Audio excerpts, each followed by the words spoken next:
నమస్తే అండి. నా పేరు గణేష్. మా సత్యసాయి డిస్టిక్ బత్తలపల్లి మండల్, బత్తలపల్లి విలేజ్. మేము ఆర్కే గ్రాఫ్టింగ్ నర్సరీ నుంచి సాహో టమోటా వెరైటీ తీసుకొచ్చినాము. మా దగ్గర విల్ట్ ఎక్కువ ఉంటుంది. ఇంతకుముందు సాధారణమైన మొక్కలు టమోటా మొక్కలే మేము తీసుకొచ్చి నాటుతుంటిమి.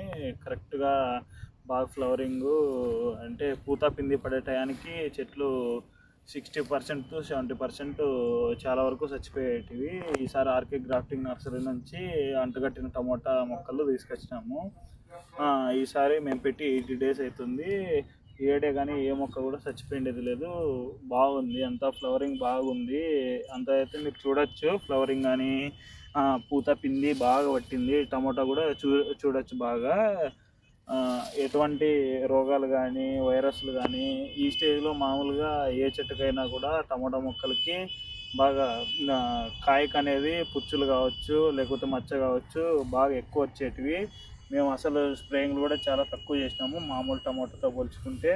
ఈసారి ఇంకా ఎగ్జాక్ట్గా మాట్లాడుకుంటే మాది విల్ట్ భూమి కాబట్టి ఈ పాటికి మా దాంట్లో 50% మొక్కలన్నా చచ్చిపోయేటివి, కానీ ఒక్క మొక్క కూడా చచ్చిపోలేదు. ఈసారి బాగా క్రాప్కు ఇంకొక 10 daysలో మాది కటింగ్ పడవచ్చు. పడతానే నెక్స్ట్ వీడియో వచ్చేసి కటింగ్ ఎంత అయింది, ఏమైంది, ఎట్లా వచ్చింది, కాయ సైజ్ అనేది పర్ఫెక్ట్గా ఉంది. కానీ నెక్స్ట్ వీడియోలో రిమైనింగ్ చెప్పేస్తాను.